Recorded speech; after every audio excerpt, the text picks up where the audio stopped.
We sure as hell aren't live. Memorex. I know that. That's good.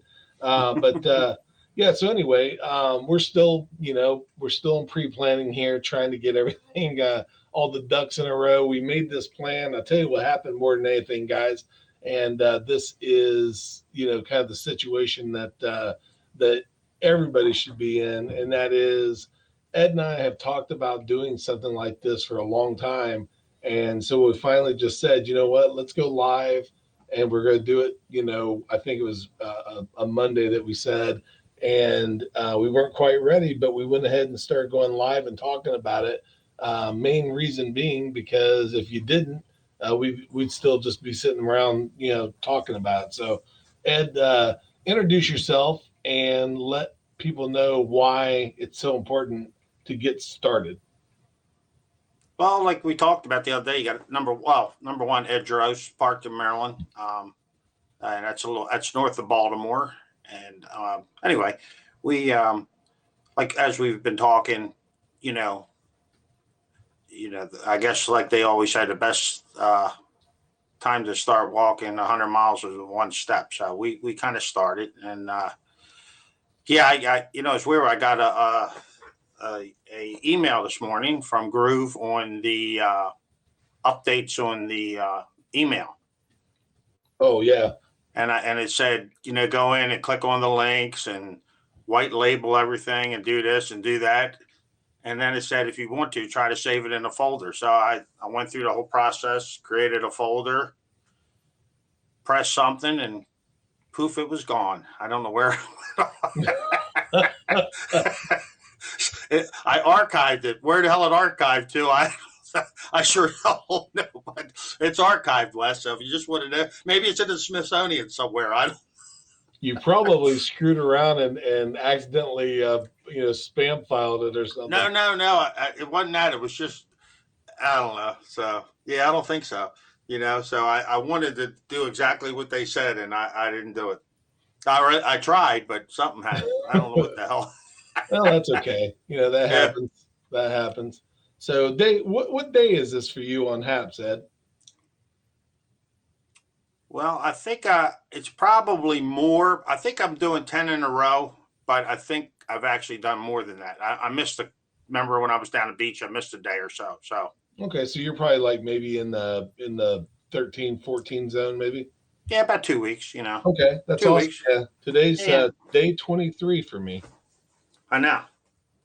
Yeah, which is crazy. Well, Day you know 20. what? Oh, go ahead. I had this little thing. I do my readings every morning, right? So Right. I've been reading the Course in Miracles. So and I did that. I started that about 4 or 5 times.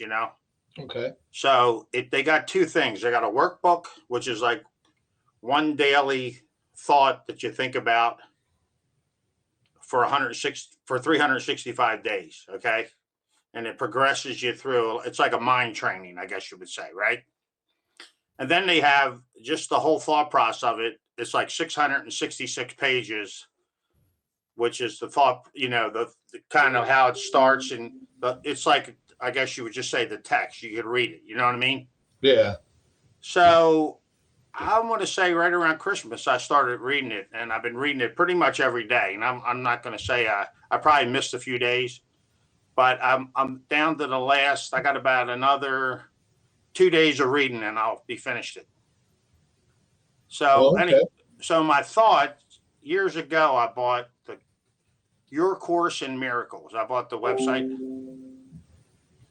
and I was just thinking, like what a lot of people don't know, me and Wes go back a long ways, and we used to go. I remember going down to my first, what would you call it, event down in Dallas, and it was learned how to generate leads.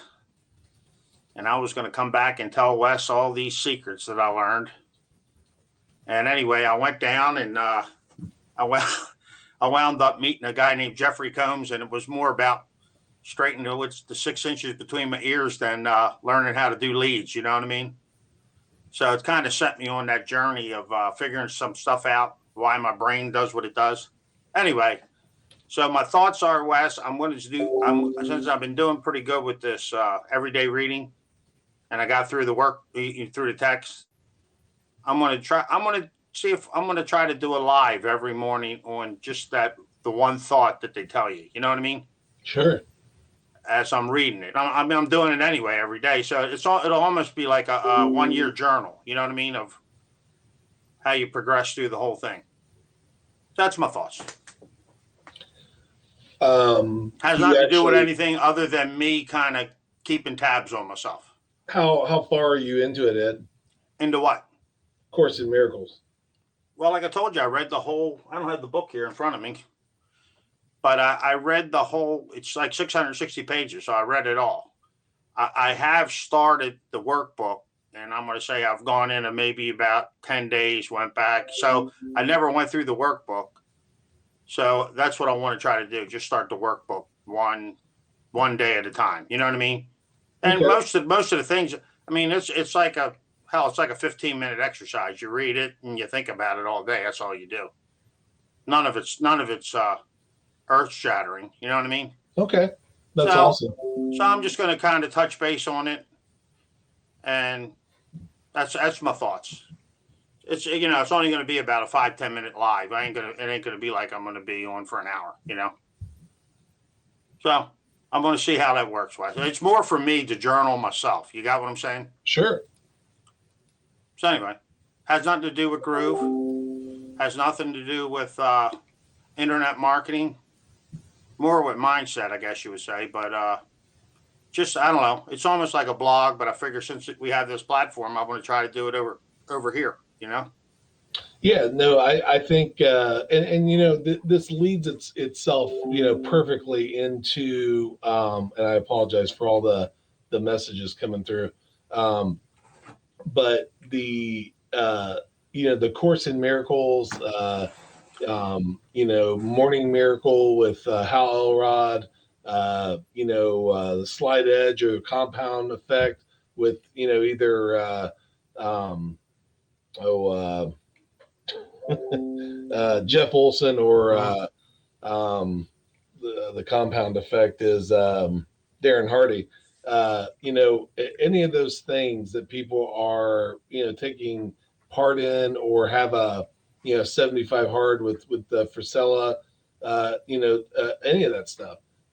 All of it is something that is a passion. And so if you go through and use Groove, to create like some sort of a membership where people jump in and share their thoughts and whatnot with it. A blog. You might have a a product that is a companion to it. Now, in those cases, you probably would want to contact the authors or the people that I don't think there's. It's kind of like the Course in Miracle is kind of like a what would you call it? There are authors to it, but it's kind of like public domain. Yeah, they don't care if you spread it. You understand what I'm saying? Well, and Or I don't even think quote it. I You don't know. think I don't think the other guys do either. In a lot of cases, I guess what I was talking about is where you put like a companion product Oh, to one of those things. They might be like, I don't want you to do that.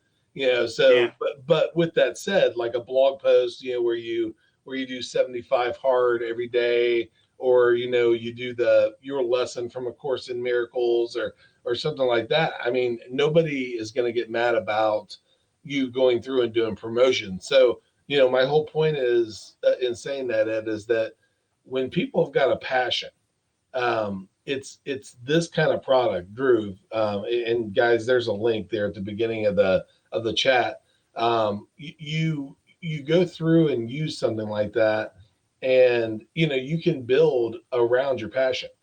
So it doesn't really matter. Ed, were you the one that was on the call with me the time that I said something about um, folding World War II paper airplanes?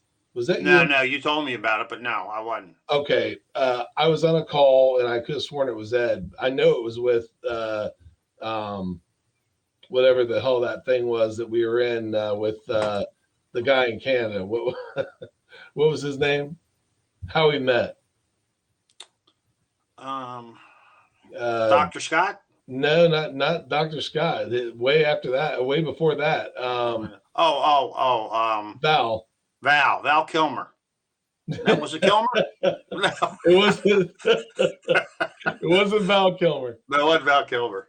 Oh but well, we'll just leave it at Val leave because it at I don't that. want to give that Val Smith, knucklehead. wasn't it? Val.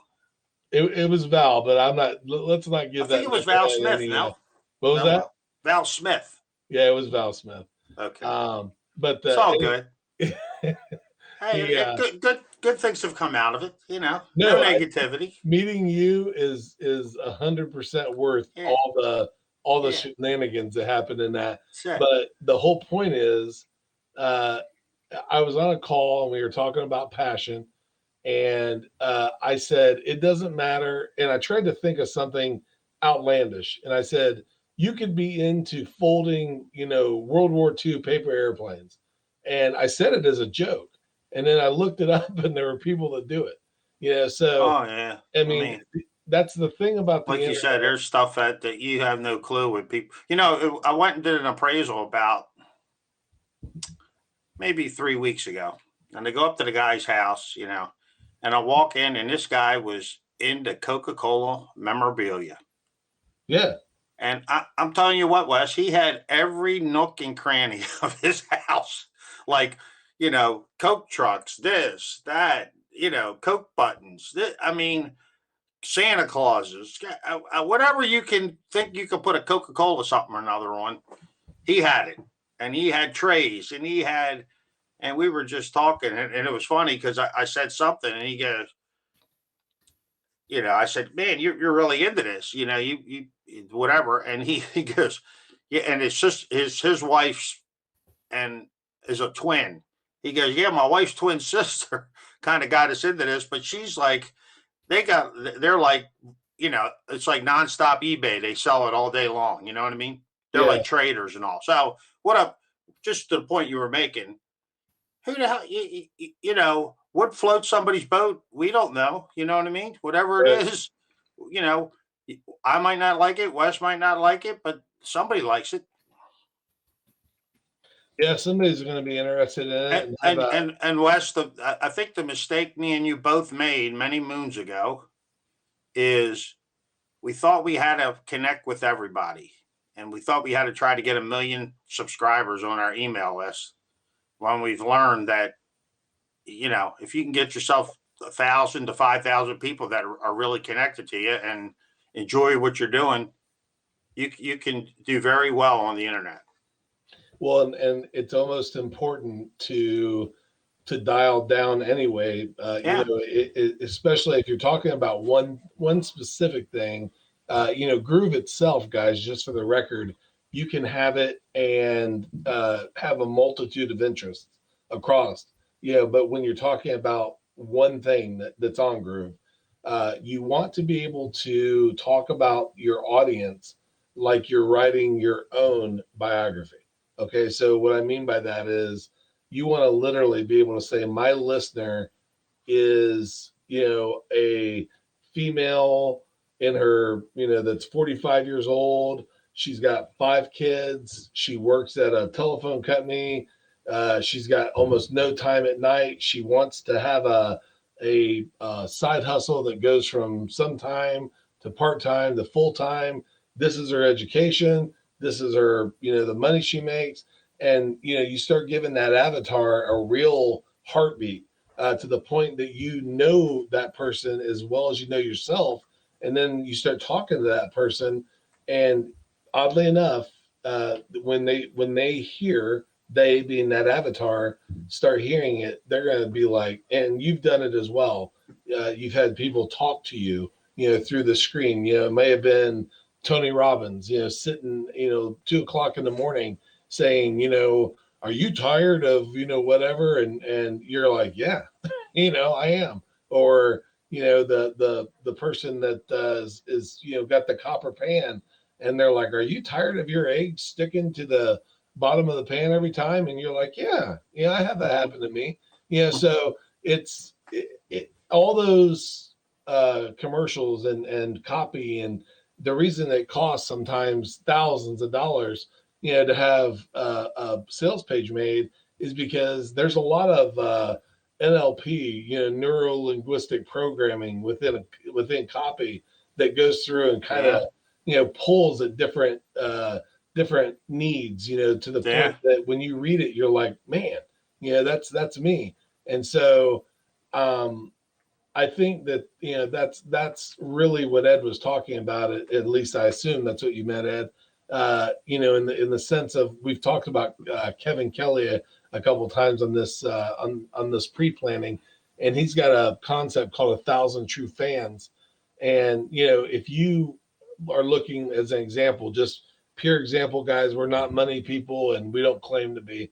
But if you look at it like this, where you're wanting to earn $100,000 a year. Okay, so let's say that you've gotten a taste of autonomy of working at home, and you see Ed in the background. And Ed, you have your bookshelf in the background. I've got mine. And by the way, guys, just to let you know, as you can see, this is real. This isn't a background. It's a lot of people have said, is that a green screen that you're not? Yeah, it's not real.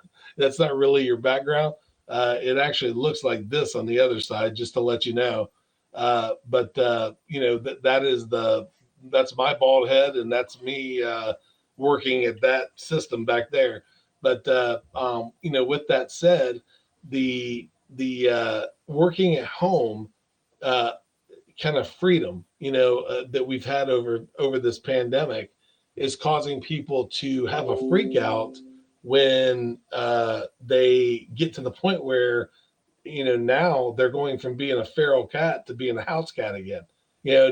So it's rough. I mean, it's a rough deal. I know it from experience, in the sense that I've been fortunate enough, knock on wood, to work at home for upwards of 5 years, doing just this, going through and marketing online and using the stuff that you see behind me to do podcasts and videos and marketing and a myriad of other things, but the it has always been like that. I spent a lot of time talking to this gentleman, that's right next to me, right here, Ed, and we would go. I would talk to him.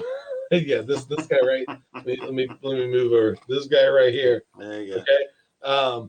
But the talking on the phone and saying, man, and it'll tell you every day I left with probably enough time to briskly walk from my car to the time card, and I pushed the envelope every single day. And the reason why was because I hated my job.